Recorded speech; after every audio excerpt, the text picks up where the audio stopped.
Hi everybody, welcome back to my channel. My name is Selena and I like to call myself your holistic guide and GAPS guru.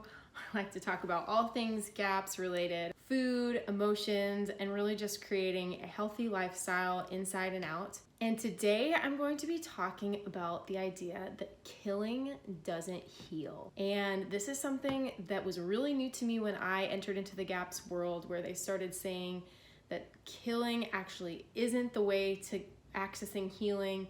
It was very foreign for me, coming from a culture that just gave everybody antibiotics for every single kind of issue. And really this Western context where antibiotics and killing is really the way of handling disease, bacteria, parasites, all kinds of health issues, is just killing the problem, because the view is that you and your body is the problem. And I think under the idea that killing can heal is really this idea that your body and what's going on is bad and there's something wrong with it.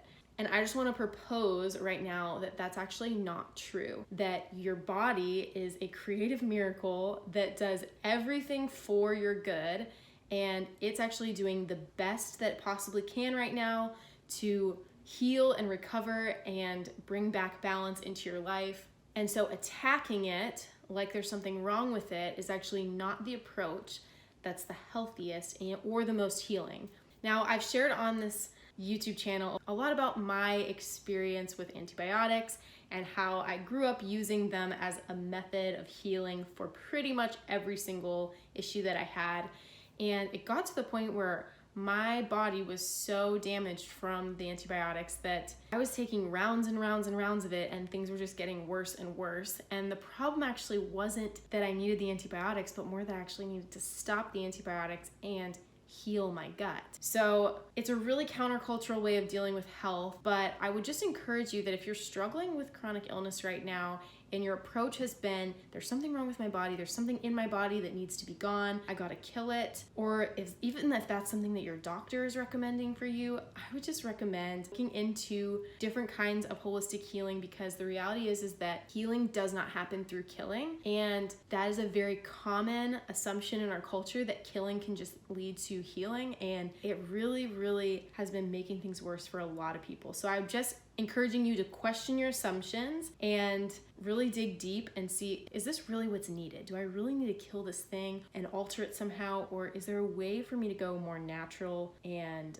more loving towards my body? I took courses in college on peace and conflict studies. We talked a lot about violence, and violence, we kind of concluded, essentially always has consequences. So whether or not the violence is to a good end, violence always has some kind of consequence that, intended or unintended, is not positive. And so I feel like that really kind of applied to my body. And as I was healing, I was thinking, oh wow, it's so cool that this kind of applies on a country to country wartime scenario, but it also applies to your body. And realizing that there's always consequences on your body when you go the method of killing.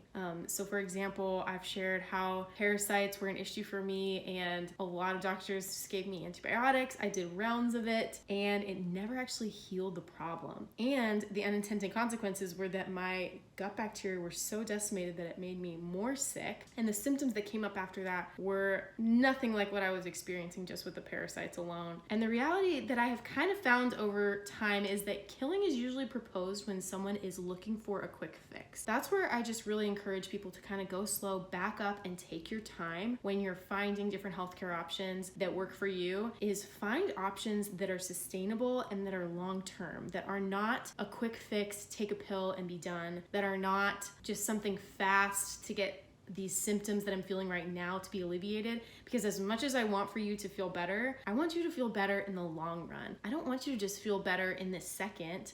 I want you to feel better and get sick way less and less. And I want to see those long-term stubborn chronic symptoms disappear for good over time. So I have a whole video about parasites and why I believe that killing them is the wrong approach. And I give 3 non-killing, non-antibiotic, non-herb answers to healing your body of parasites. And a lot of this applies not only to parasites, but also to different issues like candida and different yeast overgrowth, things that are really common in the GAPS world when you see people that are like GAPSy or whatever, people who struggle with gut and psychology or physiology syndrome, like Dr. Natasha describes. There are a variety of different ways that you can go into healing your body without killing. And so I go into those in that video. I really encourage you to check it out. The whole idea is that we're stepping out of this mentality of my body's bad, there's something wrong with me, hating it and doing violence to it for it to get better so that it will stop just annoying me, and really getting in touch with your body, finding out what it's really needing, and giving it the healing that it deserves. So if you got anything beneficial out of this video, like this video and subscribe.